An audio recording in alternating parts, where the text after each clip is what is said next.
How does one use this? How do you learn to use this? What a curious, strange life. It kind of looks like it's a floating camera flash covered in Christmas decorations. Alright, we're back in camp. It is so dark in here.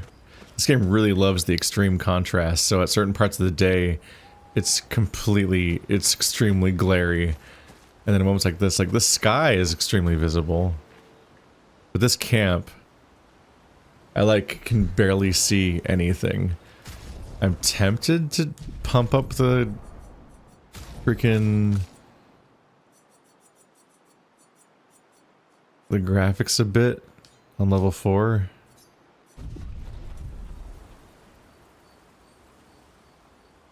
That is a pretty stark difference.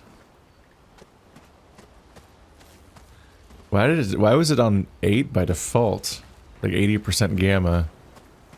That's weird, right? I don't know. It was so black. How did the Gestrals survive out here? I'm not sure. I can't wait to ask them. Gestrals. How did the Gestrals... I'm not sure. I can't wait. Told you Gestrals were real. You did not.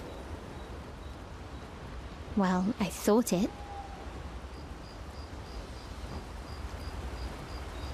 I guess you mean back when we were at home. Because more recently, we've already seen them.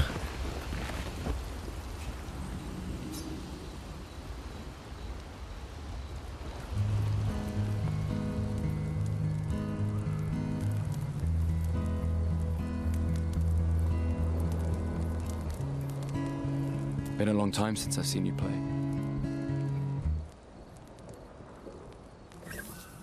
A Gestral village.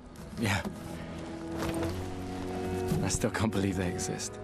I mean, what other fairy tales are real? This is ultimately a war of information. There's still too much we don't understand. Where the Paintress comes from? Why she does what she does?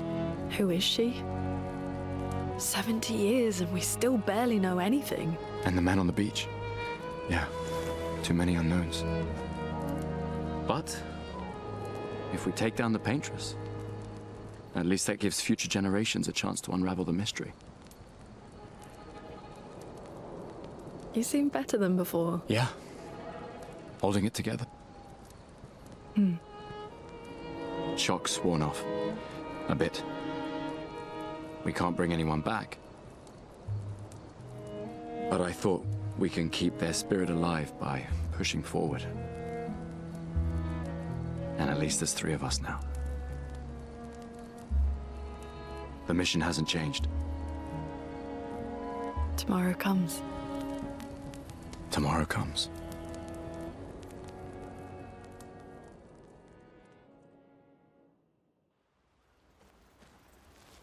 I feel like there's a contradiction built in where they're all like...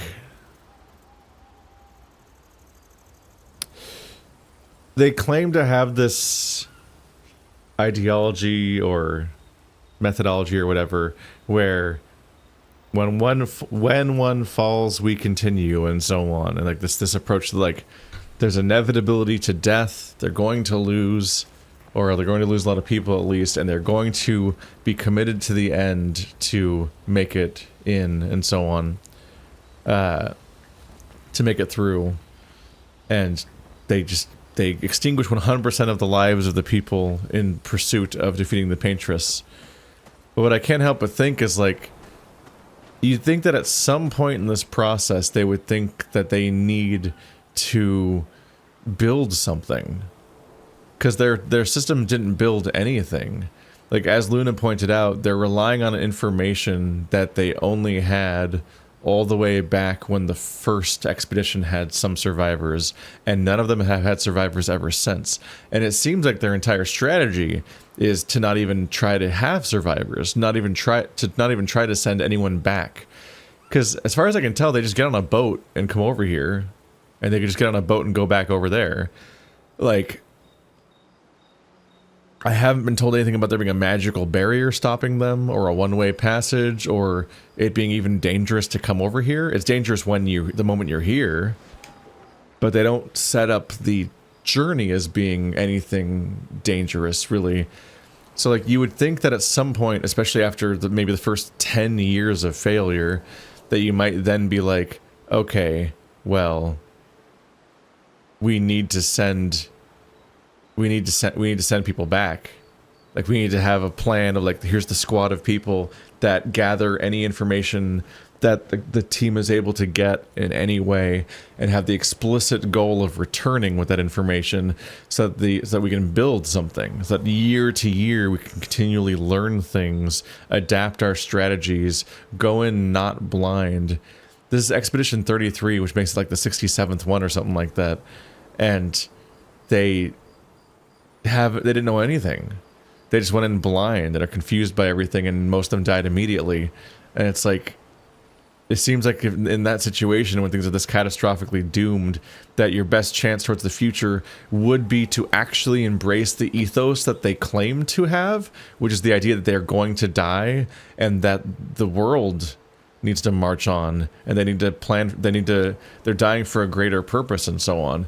Like, the idea, there's this claim that when we die, that one falls, we march on, but they still never got it out of their heads that the team going right now, the current martyrs, are the heroes, and they're going to be the ones who maybe save the world this time, and that's the end goal and the only goal each time.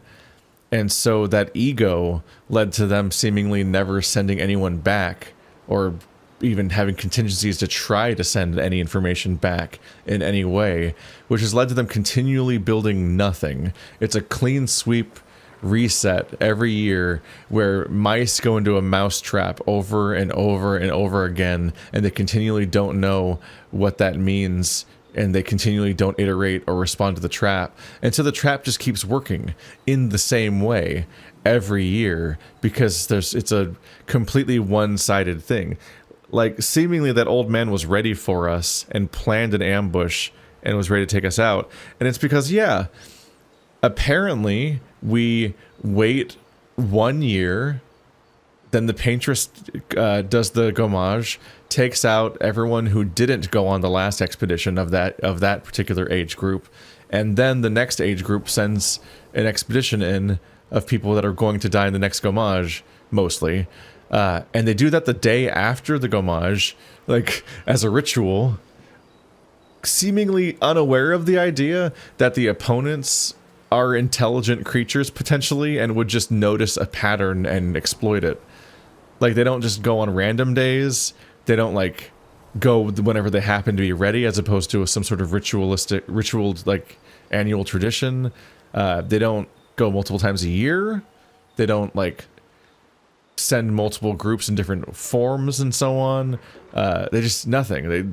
One boat of people that know nothing go to the same, just go across, maybe even to the same location every year on a calendar. Like, they never anticipate that their opponents might even understand what a calendar is. Even though the antagonistic force is anthropomorphized, it's a woman, seemingly, is their understanding. So the one thing they know about their opponent is that it's seemingly a person, or at least they certainly talk about her like a person. I'm just like, at some point I'm just like, y'all, you just really gotta, and maybe they'll, like, have more context and explanation as this goes, but I'm like, and yeah, like, and this was such a horrific landing that went so poorly that it obliterated us, that, like, you would expect it might go that way regularly. But then at some point you would think like, if you were planning on sending information back, then not getting information back would then become information, because, like, okay, that plan didn't work. We need a new plan as far as, like, how we get the information back to us about what was learned this time. Because you can use the strategy that's used to, like, that one survivorship bias graphic that's like a plane where the wings are full of bullet holes. And they're just the planes full of bullet holes, and there's, like, these spots in the middle of the wings Was it? I'm explaining this poorly. I think this might have been like a World War II thing or something, or just just combat planes in general that get shot at. The planes would come back full of bullet holes, and they would think to reinforce the places that had bullet holes in them because they have bullet holes in them, which is intuitive at first glance.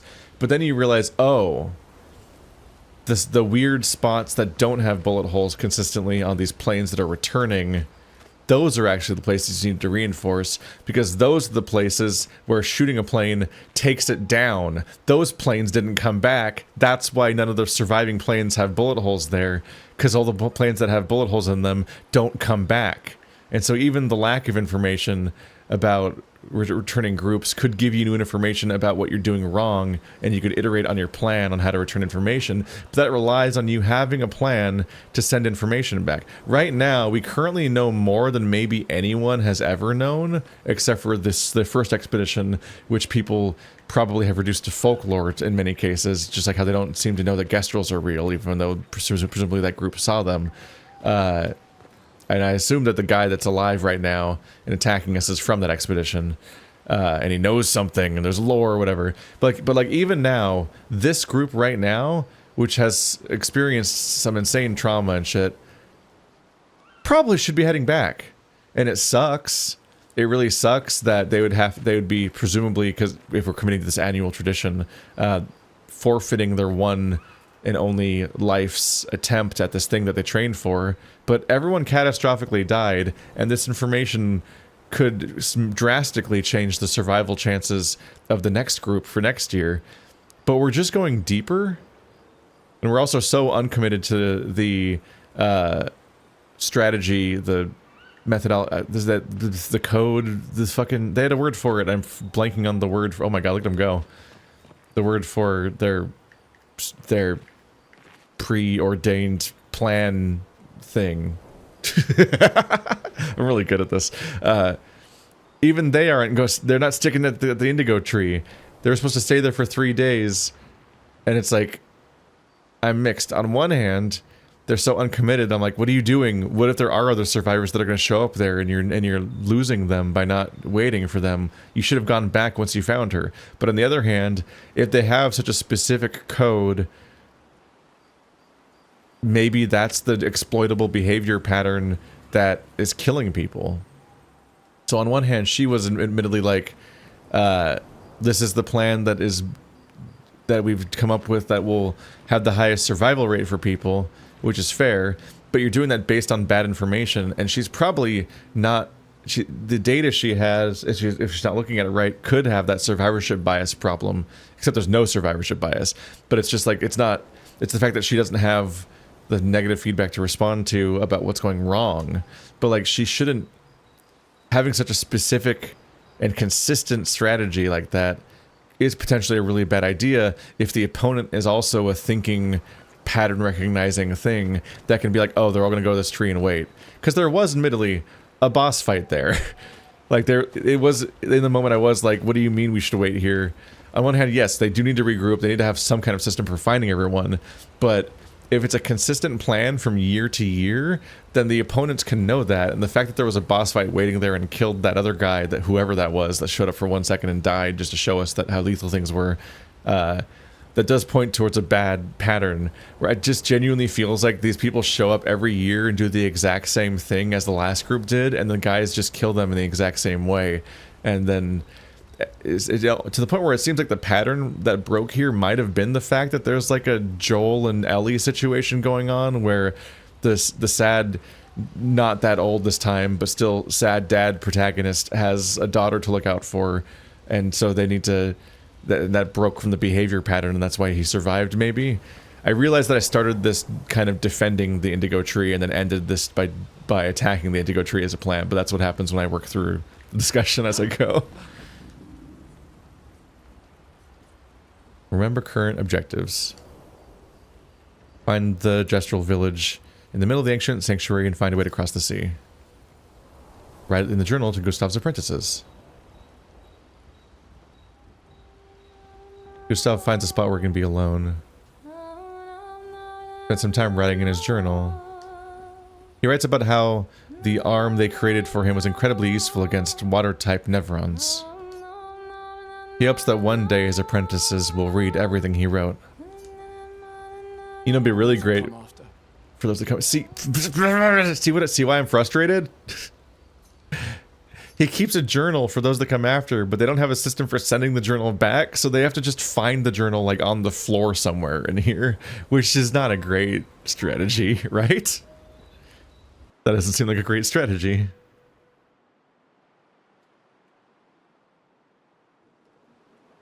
Anyway, it's one of my obligatory, at least once a day, from my perspective, stand around and talk about the game. More about the village, other than red trees everywhere?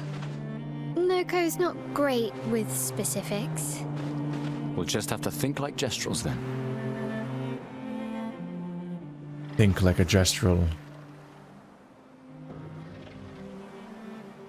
Are those like railroad spikes, aren't they?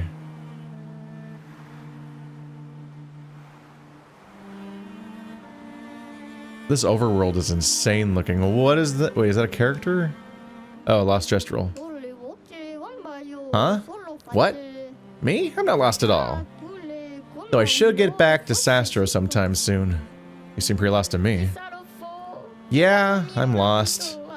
I need to get Sastro, but it isn't exactly safe here. You can stay at our camp if you like. Really? Yes. See you back at the camp, and I'll call for Sastro in the meantime. Who is Sastro? Do each of these have like a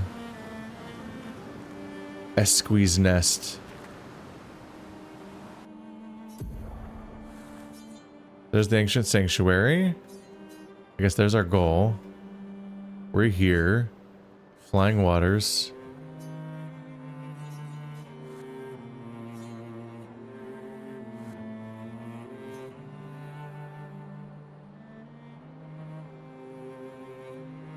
Find a way to cross the nest. Should I be checking this place? Find a way to cross the sea.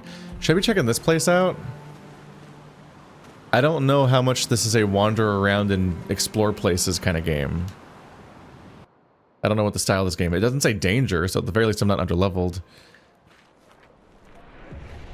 Like when I get thrown into a open world like this, I don't really know what my responsibilities should be exploration-wise. Like, should I wait for the game to point me there? And it's going to be full of like signposting of like, yeah, this will matter at some point, but you're just going to have to come back and do it again later. Or is it going to be like, oh wow, crazy side stuff that will never point you at? You never know. I don't know why I rested, honestly, but... Did anyone level in the meantime? No.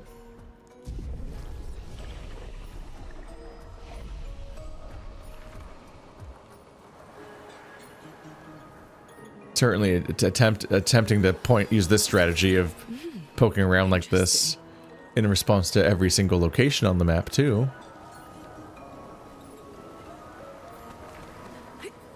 Okay, this appears just to be one NPC. Oh, hi, little humans.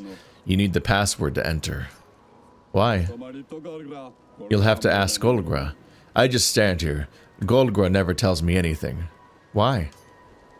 Why? Why? I can escape beneath your legs. Nope.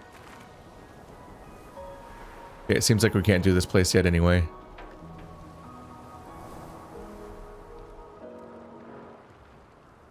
It's always a learning experience from game to game.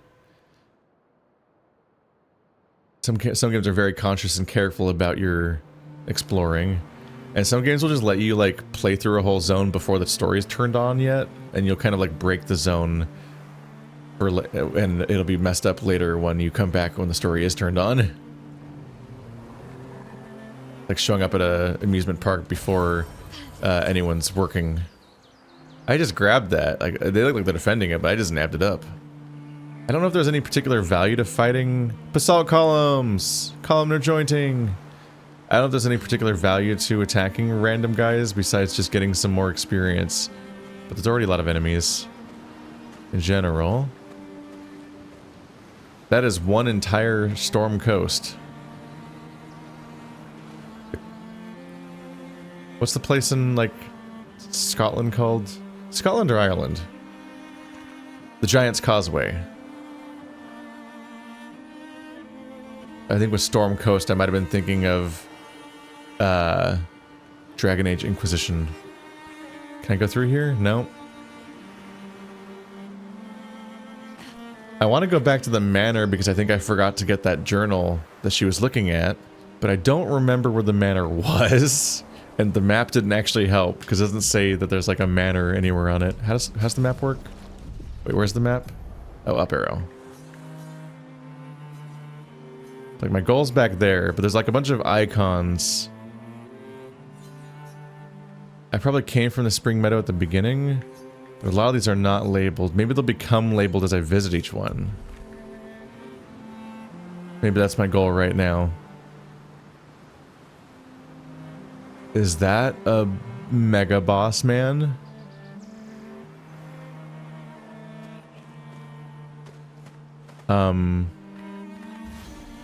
I should have attacked first. Am I gonna regret this? The chromatic brawler. Ow.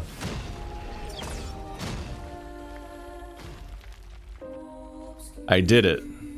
I'm cool and strong. Alright, so that was a jump. I thought that was gonna be a travel time to the shockwave. My bad.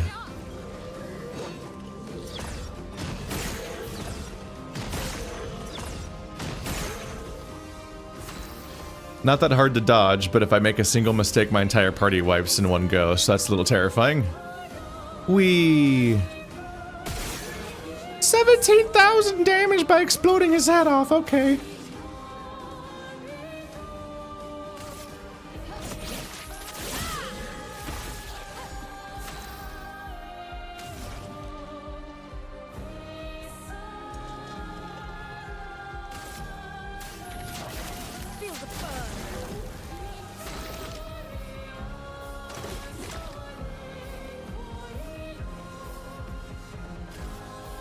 So I've become the slow one now. Alright, what hard to... Uh-oh. Got it. Whoa, 4, 5. That's a lot of counters to do in a row. Look, he burned. Haha. Uh-oh.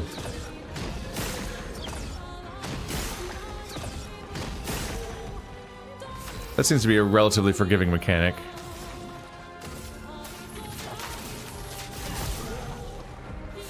Well, he's half dead if we ignore the fact that that's like fake progress because half of it was his weakness. Oh my god, my heals are 65 now. They got so much stronger. Oh, please keep doing this one. And no surprises. I would like to make big RPG progress for low effort. Uh-oh.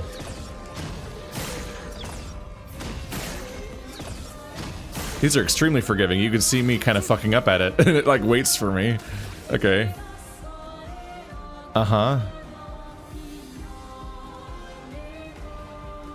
Is he still defenseless? Not really.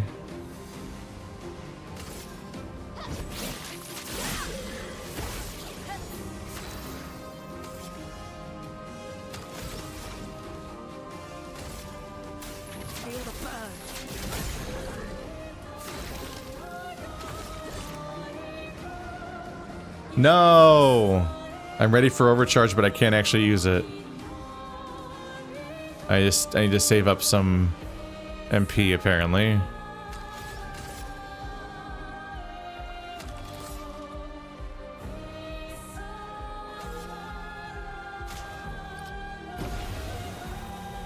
Oh, she's healed up. Big damage.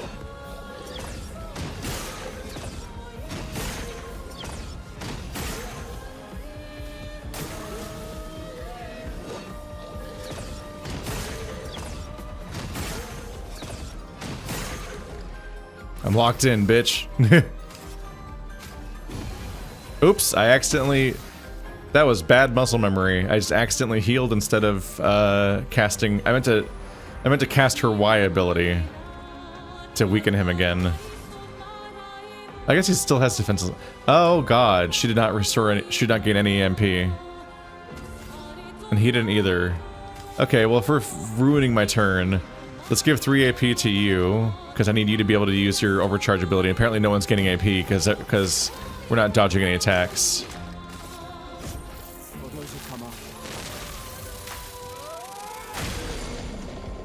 Here's some big damage. Yay, it worked out. How high of a level was that guy? Oh my god, 20,000 experience! Was that, did I just hear 3 level up noises? I think I did. I can level up 2 more people's current weapons. That's 2 more of the level of the weapon upgrade runes. I can probably level up Luna's fire weapon. Powerful revive. Apply powerful for 3 turns when revived. Huh. So whenever somebody comes back, they get powerful for a while. Which is kind of neat. Highest damage, 17,000. Yeah, but that's fake damage. I will obviously use the weak spot gun thing. I just don't really count the part where I shoot their weak spot for much. Because you just do it once, and it's an obligatory thing that you do to get progress. They're like, of course you're going to do it. We're going to not do that. I kind of see the enemy after you shot their weak spot. I kind of see that as like their real health bar. Because the other part's kind of for free. Unless they start adding like modifiers and changes to like let you affect your ability to deal with that. Okay, am I going to be able to get past these blue rocks at some point? It seems like that's maybe an overworld barrier I need to deal with. Let's explore a little bit. This is a beautiful overworld. The hidden Gestral arena? The what? A JRPG with a arena? That's optional? That's never happened. Alright, so that wasn't so bad. He never even did a second melee combo. He just did one. And I feel like I was ready to try to counter that, but I didn't get a chance to try again. I'm gonna just like dive bomb their core stats right now a little bit. Oh wait, no, I gotta do this. Luna? Let's maybe switch to the. Oh yeah, you're not wearing your level 4. This is your new level 4 one. You're not using it. Whoops. Well, that would have helped. Now our fire spells cost less. Okay. That's relevant to which stat scales best. With you, it's agility. You're gonna get so fast.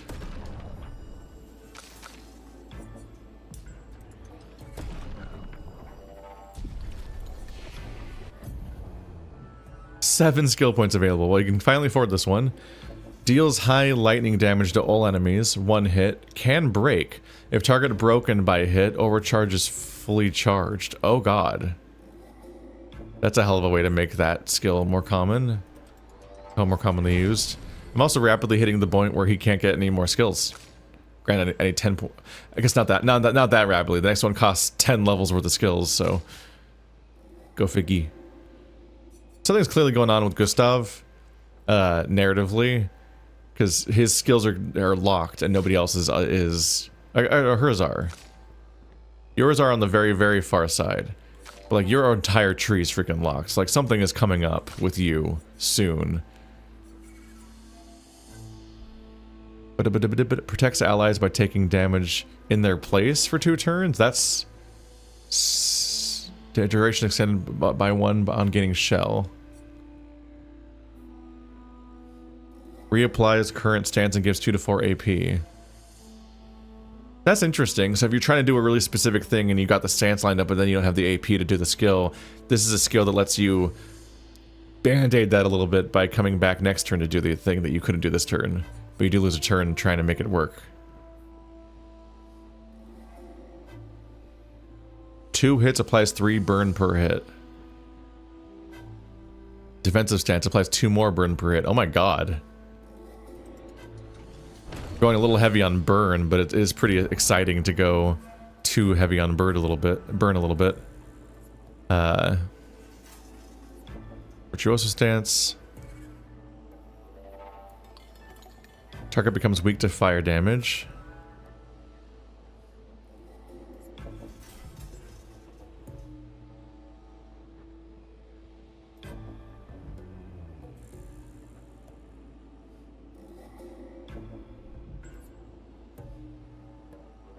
It's rough. She has reasonably useful sounding abilities.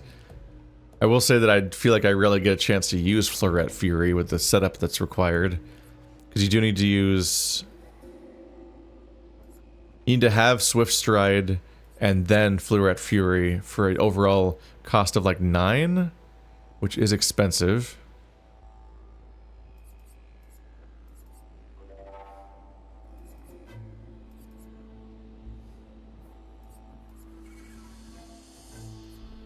Let's see, I feel like this should be Swift Stride.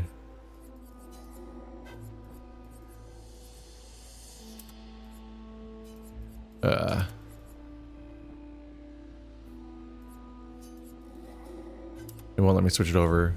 Oh, yeah. Ah! Yeah, it will. Okay.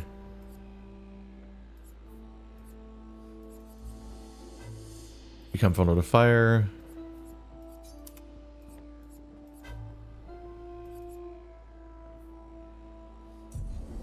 Ah, I'm bad. Wow, I'm bad at this menu. What? How did I... Everything changed again. Okay, let's just go to the actual menu at least. For assigning it. Because I feel like this one's doing weird shit.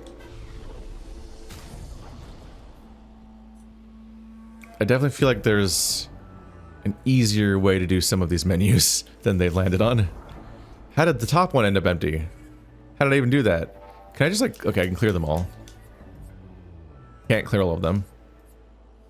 Which is also weird. Offensive switch. Can I clear this one now? Yes, okay. Paintress. Guard up. Become weak to fire. Do fire. Big fire.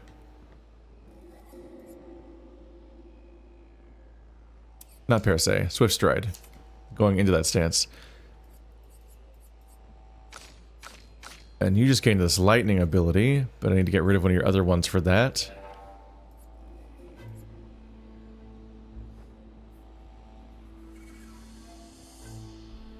Medium single. This one's not the most exciting. I think Shatter can go in that slot.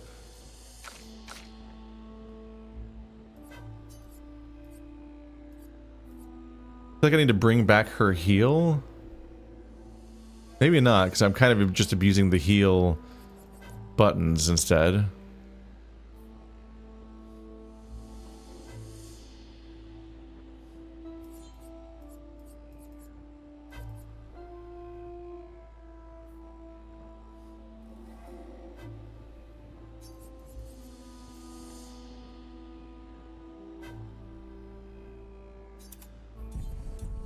Alright. We'll figure things out. Oh, it's gold. It's so gold. Okay.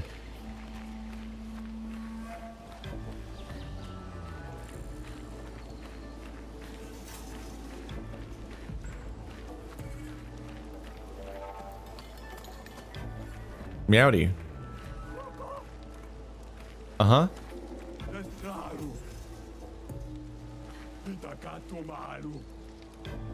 I made a mental connection with the automaton type people. How they seem to be like some kind of rock, like wood golems. And I was like really unnerved for a second there, but then I realized the thing I'm associating with it though is from Silent Hill F, which I'm playing in parallel. Because a lot of the enemies kind of look like this. Throw a punch at me and I'll snap one of your fingers like a twig. Damn. Okay, did they all say that? It's less impressive when a second one says it.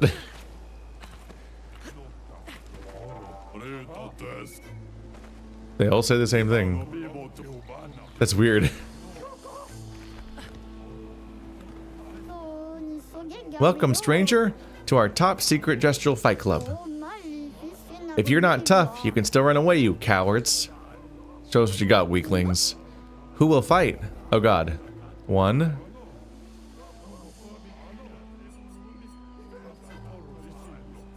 Gustave with his defense might be well primed for this. He has high health and defense, and he charges up his overcharge, then obliterates people. So that make him a good duelist. Otherwise, I'm kind of tempted. I mean, they're all pretty good. Luna's kind of the one I'm banking on as being the damage source during most normal fights. And who will destroy you? Matthew the Colossus, Bertrand Big Hands, Dominique Giant Feet, and Julian Tiny Head. What? Okay, Matthew the Colossus. Good choice, he's the weakest. What if they always say that? That'd be funny.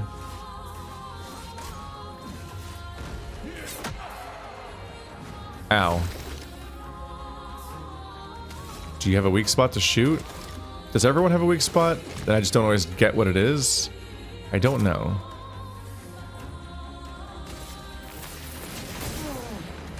Perfect. Oh, that's a bad sign for you.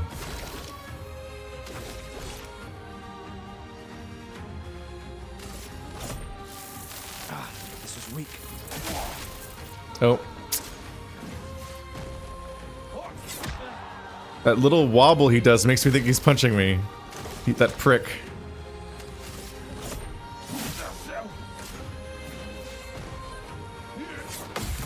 What is that weird little wobble he does? He was easy, huh? Well played, you deserve this. More resources. New Picto, 100% critical chance when fighting alone. What? 100% fighting critical chance while fighting alone? I mean, obviously I equipped that for this bit. What are my Pictos? More base break, 3 AP on breaking, 25% increased counterattack damage.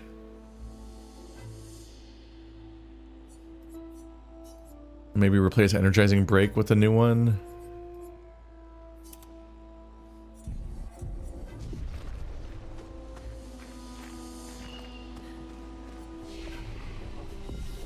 Rest up a little bit after I screwed up and hurt myself. Alright. Obviously I equipped that for these fights if I'm going to be fighting solo.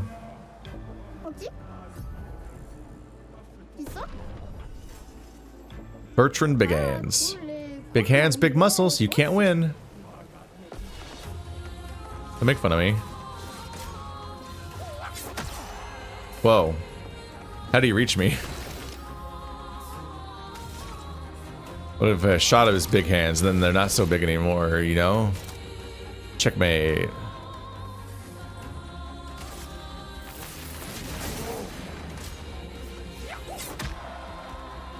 Huh, still don't have the timing apparently. Got that though.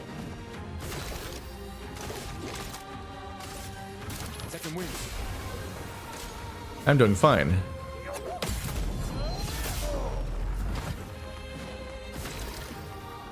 And are all these counters, are all these crits so far?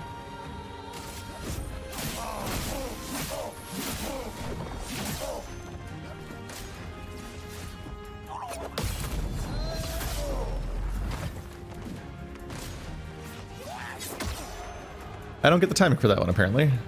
It looks weird. It also looks like it's not going to reach me, and then it does. Which is a hell of a fake out. I can't use overcharge. Why can't I do that? Maybe because he swings his whole body and both arms are moving and like the body language is kind of off as a result. For those who come after.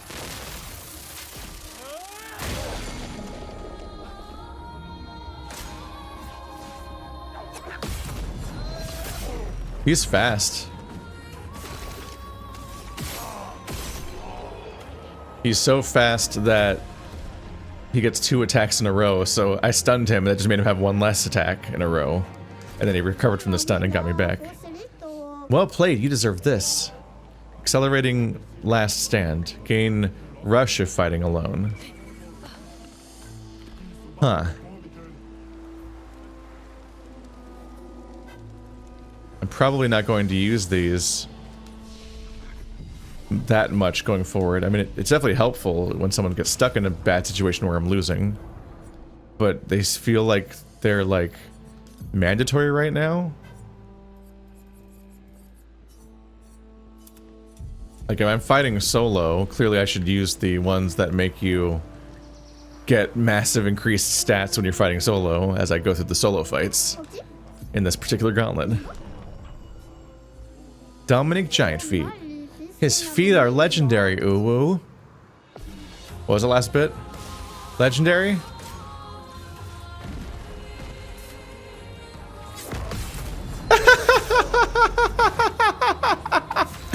His feet are...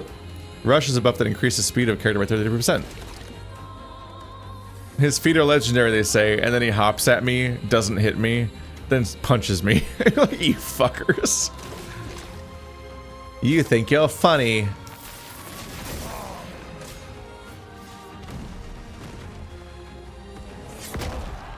Ow.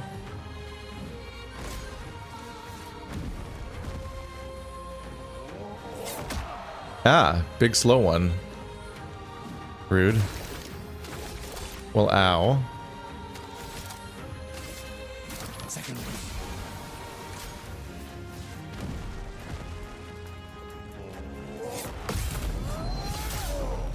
Counter.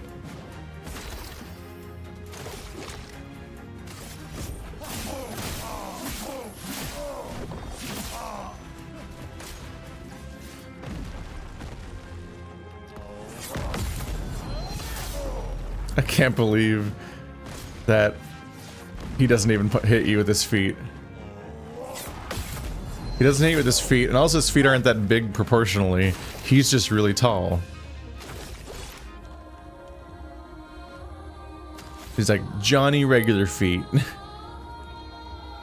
don't have enough AP, tragically.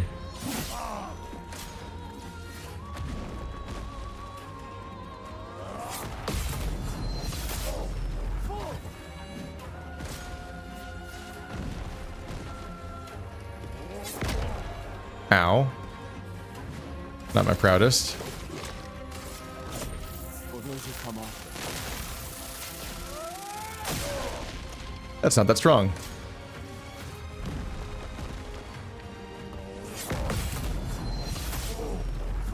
It's basically like 2 of my counters in a row.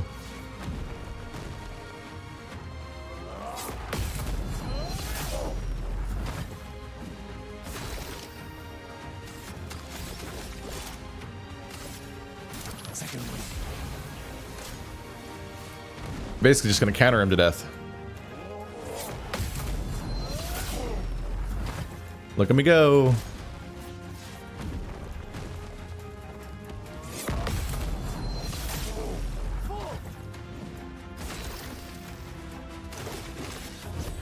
For those who come after. I'm just charging this up from counters, damn. For those that come after feels less powerful the second time I say it in a row in the same fight. Jeez, I just gained another level though. That guy was worth almost as much experience as the other guy. Well played, you deserve this. Protecting last stand, gain shell of fighting alone. Okay, well this is getting silly.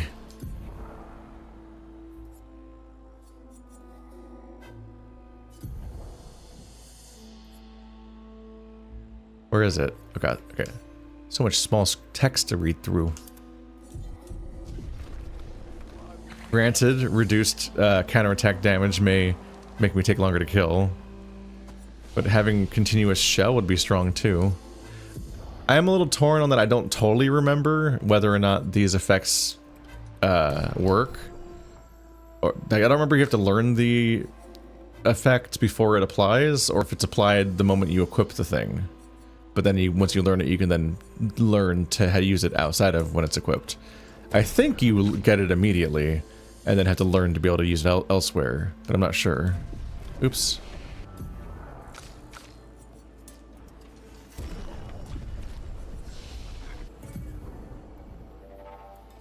Oh, he's already got a few more points towards his next thing.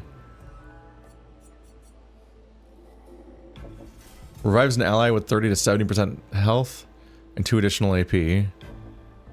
No AP if you have 3 light. Having a res ability would be nice. It is costly. The AP economy is interesting. I don't really have a good instinct for the AP economy yet. It kind of throws me. I'm also a little iffy on giving him all the experience, but I do feel like he's just kind of most equipped to do this, and I don't really feel like swapping the things over to other characters either. Oh god, he has 900 health now. Alright, Julian Tinyhead. Is there another screen? No, it's just these one. Yeah, it's just these 4. This guy looks ridiculous. Does he? Oh. Didn't know there was gonna be more.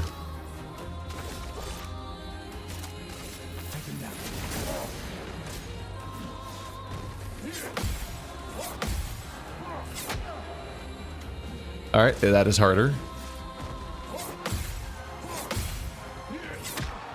Why is that one hard? Does he just swing so slowly or something?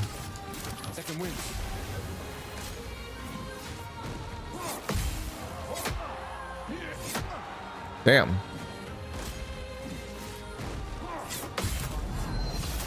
Oh, he did a one-hit combo apparently.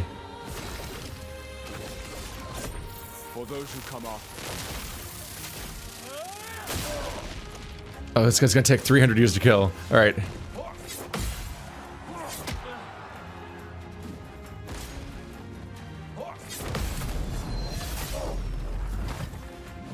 That one startled me a little bit.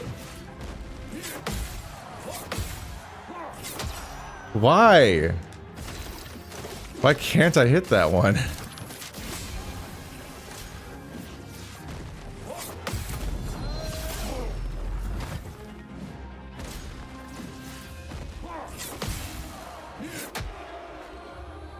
That's a 2-hit combo? How many different combos does he have? I probably shouldn't be attacking right now, given that my health is kind of low.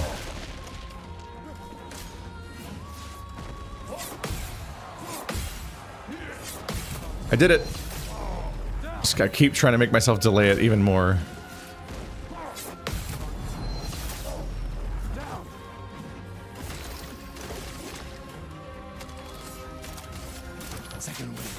Oops, I missed it.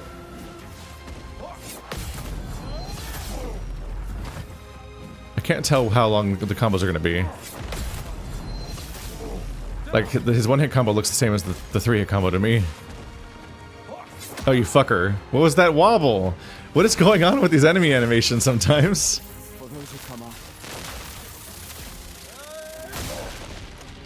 Is that even an intentional feint, or is it just a weird animation quirk?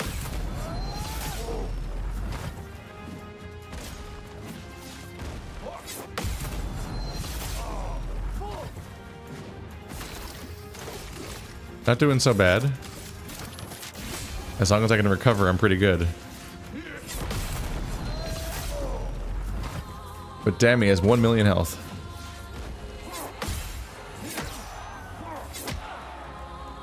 Man. No!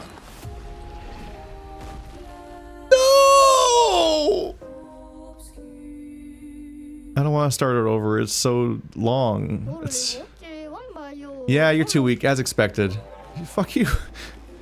It's fine. I'll recover and do it again. It's such a long and repetitive fight. But if I win, then I never have to come back.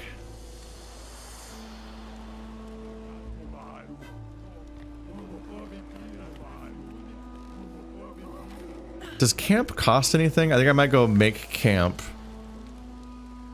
and upgrade my weapons because we got more upgrade materials from other stuff I did recently in this episode.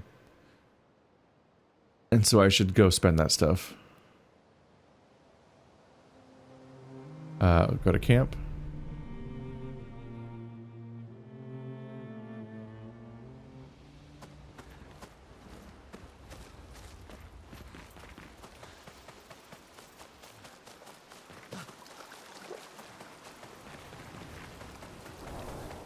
Hi? Oh, Sastro. Oh. You're the one who was supposed to be to watch over the lost Gestral kids. Isn't it obvious? Yeah, it's me. You've done a very poor job. Such disrespect. Can't you see I'm sad? Okay, sorry. Wait, you're expeditioners. Is this a campaign-wide gather all the kids thing like in Hollow Knight? Yes. Perfect. You like killing stuff, exploring the world, and then dying, right? Well, I need your help. You've heard of the lost Gestrals, right? The Gestrals who disappeared after the fracture. The ones the searchers are, searching for. Since the fracture? 70 years ago? Well, when the searchers find one, I watch over them until someone from the village comes to pick them up. But 9 of these mischievous imps ran away from me. Well, until you brought one back. That's not that many. Where could they be now? They could be anywhere. I really want to become a searcher, but they'll never let me be one if I lose more Gestrals than I find. If you see them, tell them to come back here. They'll listen to you. They like humans. For every Gestral you find, it's a Gestral, it's Gestral, isn't it? I shall reward you with the most precious of treasures. Is this treasure gratitude? What? No. Who would trick someone like that? Good. We'll help you then. Thanks, brave people. Here, take what I already owe you. They'll give you outfits. They're unlockable outfits. Okay.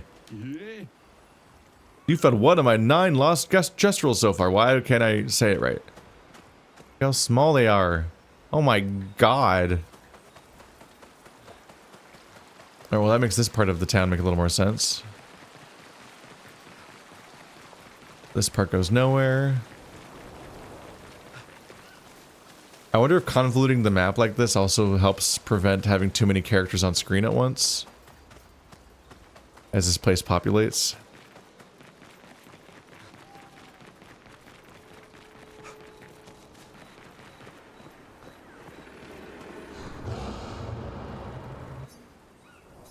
Upgrade weapons. Yeah, so I have 4 of these now. I can upgrade. This will increase both of its. Oh, that's not the one that's currently equipped.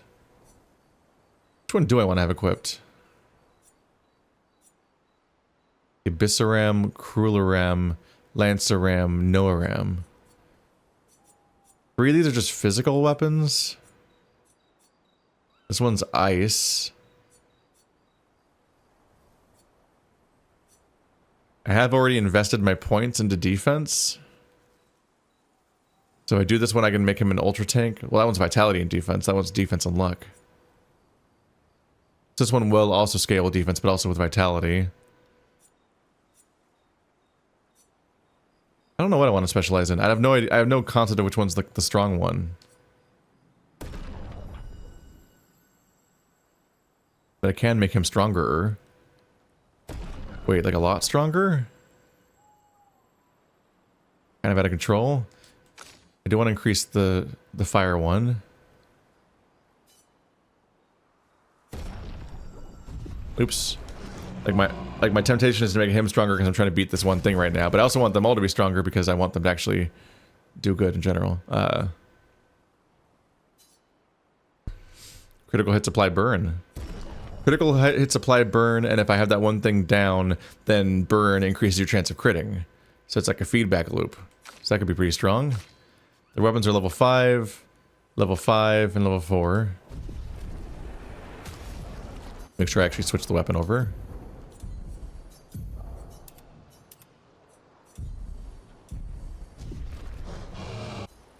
I forgot what the other thing is. Resources. Ah, the Lumina.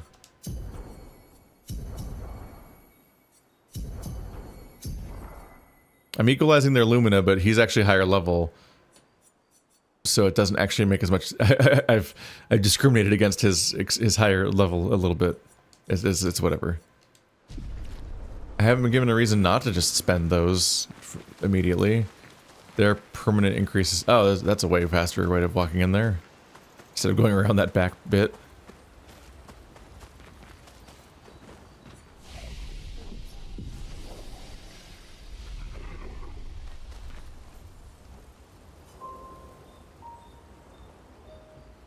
I'm on a mission. This episode's getting long, but I want to have a main accomplishment because I had the long rant at the beginning and then wandered around. So I'm like, well, if this is defined as being me fighting these guys, then I'm going to finish fighting. Oh, is it meant to look like a giant horn?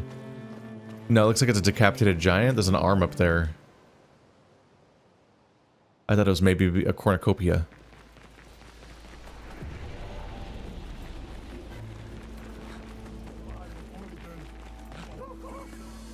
So all things considered, doing 5 optional boss fights in one episode isn't the worst takeaway. Alright, Mr. Tiny Head. I'm more stronger than you'll ever imagine, bud. Damn it.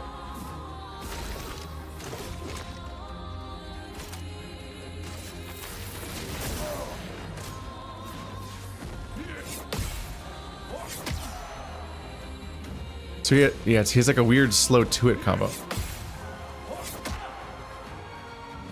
His timing's changed so much. I'm noticing that if I change tabs too fast, it won't show me what my spells are. You dick. Alright, well this has been a terrible attempt so far, but it appears I do twice as much damage during that, so that's good. Embarrassing start. Yes, easier to counter hits. Damn it. He's really throwing me off with that. I got used to the 3-hit combo by comparison, and now he's doing this weird slow 2-hit where he stops for so long after the first hit he looks like he's done. For those who come off. Oops.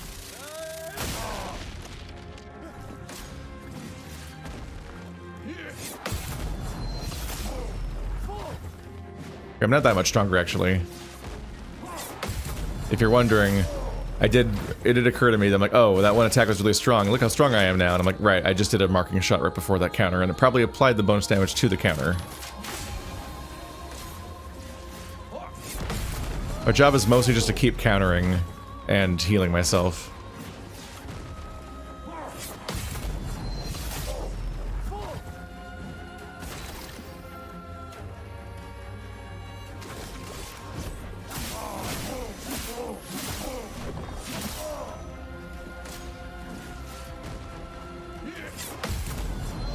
That's so many hits that I actually don't have much of a concept of what its overall damage is by comparison to other attacks.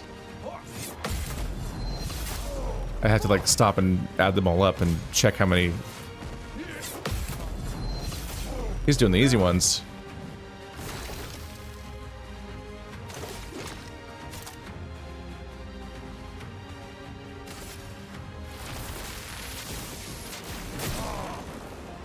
That didn't break at all.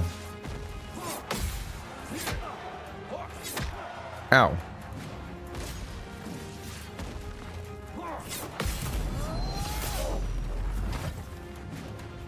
I'm embarrassed to admit that this time I wasn't ready for the 3-hit combo. For those who come off.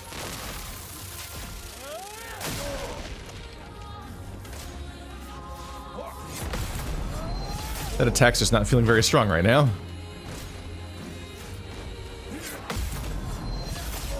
We love heavily telegraphed attacks. Oh god. God, 3 attacks in a row, and he did a weird little feint. You dick.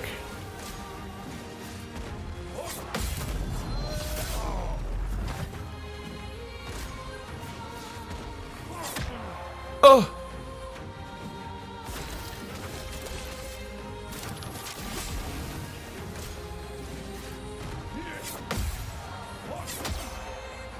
That second one's so much faster once it actually starts moving. I was too early that time. What am I? Oh, that's not what I want to do. Oh, I don't have the AP. I can't do overcharge. You dick.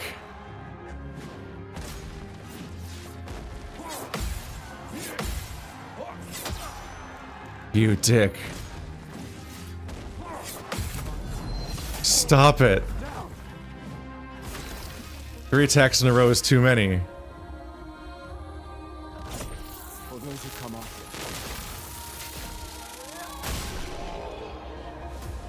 There was a moment of hesitation there where I was like, should I be healing instead? And I'm like, no, I think this should kill him. That was worth more than the big boss. Yeah, I guess he was harder. Well played, you deserve this. You managed to beat everyone here, well done. Here, now get out of my sight.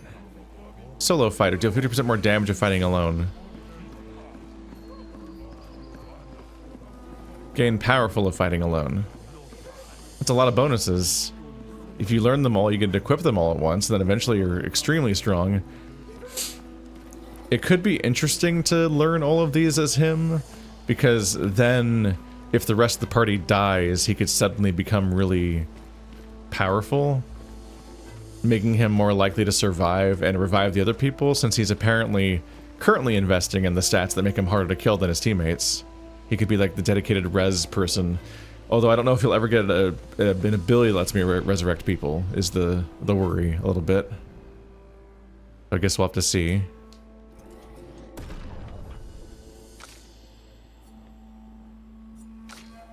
So are they getting some experience? They seem to have leveled. I was worried that they were going to massively get out of range on level, but I think that they're actually getting experience from this messy process too. So at least there is that. Alright, well this was the episode where I got much stronger. So that's neat. Maybe next episode I'll do the story.